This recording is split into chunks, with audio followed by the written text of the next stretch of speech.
नमस्कार, टपरी वार्ता देख रहे हैं आप और मैं हूं साहिल राय।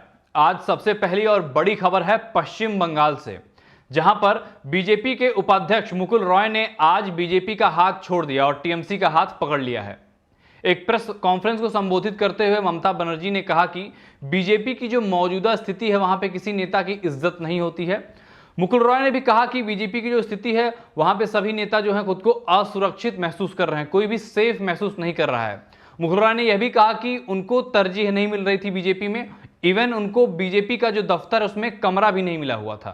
आपको बता दें कि मुकुल रॉय के टीएमसी में वापसी करने के बाद कई ऐसे कयास लगाए जा रहे हैं कि बीजेपी के कई और विधायक टीएमसी में वापसी कर सकते हैं, पर अब देखना है आगे क्या होता है। वैसे शुभेंदु अधिकारी और दिलीप घोष ने भारतीय जनता पार्टी को यह आश्वासन दिया है कि कोई भी विधायक जो है वो भारतीय जनता पार्टी को छोड़कर टीएमसी में नहीं जाएंगे। अब देखना होगा कि आगे क्या क्या होता है। इसके बाद है दूसरी खबर।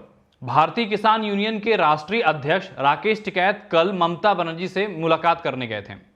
इस मुलाकात के दौरान उन्होंने सभी राज्यों से किसान आंदोलन को समर्थन करने का आग्रह किया। राकेश टिकैत ने ममता बनर्जी को पश्चिम बंगाल विधानसभा चुनाव में जीत हासिल करने के लिए शुभकामनाएं दी। साथ में उन्होंने यह भी कहा कि किसान आंदोलन को सफल बनाने के लिए विपक्ष की अहम भूमिका है और मौजूदा समय में विपक्ष जो है वो कमजोर स्थिति में है। आपने बड़े दुश्मन को हराया है, आप एक ऐसा मॉडल तैयार कीजिए जिसको सब लोग फॉलो करें। बड़ा दुश्मन कहते समय राकेश टिकैत का इशारा नरेंद्र मोदी जी की तरफ था। देखिए, इन सभी गतिविधियों को देखने के बाद एक बात तो स्पष्ट है कि पश्चिम बंगाल विधानसभा चुनाव के बाद ममता बनर्जी ने भारतीय जनता पार्टी और केंद्र सरकार के खिलाफ अपनी गतिविधियों को बहुत तेज कर दिया है। ममता बनर्जी एक के बाद एक भारतीय जनता पार्टी को झटके दे रही हैं, पर इस मुश्किल समय में जहां पे पूरे देश में कोरोना महामारी फैली हुई है, राज्य सरकार और केंद्र सरकार को एक दूसरे को नीचा दिखाने के बजाय अच्छा ये होता कि सभी लोग कोरोना के खिलाफ इस लड़ाई में एकजुट होकर लड़ते हैं।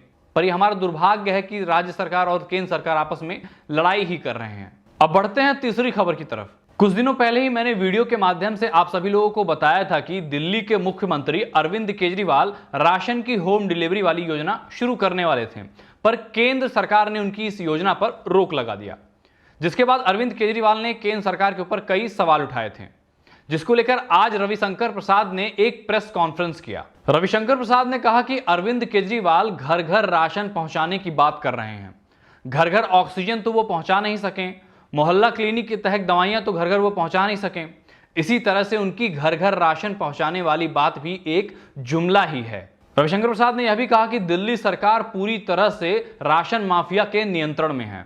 उन्होंने दिल्ली सरकार के ऊपर सवाल उठाते हुए कहा कि अभी तक उन्होंने one nation one ration card Delhi में क्यों अप्लाई नहीं करवाया, दिक्कत क्या है, परेशानी क्या है one nation one ration card योजना से। देखिए, जहां तक बात है one nation one ration card योजना की, ये योजना बहुत ही अच्छी योजना है। कम से कम इस योजना के तहत कोई भी व्यक्ति जो अपने गांव में नहीं रह रहा है, गांव से दूर है, किसी दूसरे राज्य में रह रहा है, वो कम से कम वहां पे भी राशन ले सकता है। पर अगर इस योजना के साथ में राशन की होम डिलीवरी भी शुरू कर दी जाए तो कितना अच्छा होगा। राशन लेने की जो प्रक्रिया वो कितनी सुगम हो जाएगी और काला बाजारी भी पूरी तरह से खत्म हो जाएगी। पर अभी देखना होगा कि केंद्र सरकार और दिल्ली सरकार की लड़ाई कब तक चलती है। खैर, आज की वीडियो में बस इतना ही। आपको ये जानकारी कैसी लगी हमें कमेंट में लिखकर बताएं। अगर आप ये वीडियो यूट्यूब पे देख रहे हैं तो हमारे यूट्यूब चैनल टपरी वार्ता को सब्सक्राइब करें। अगर फेसबुक पे देख रहे हैं तो हमारे फेसबुक पेज को लाइक करें और इस जानकारी को अधिक से अधिक लोगों तक पहुंचाने के लिए हमारी वीडियो को शेयर करें। धन्यवाद।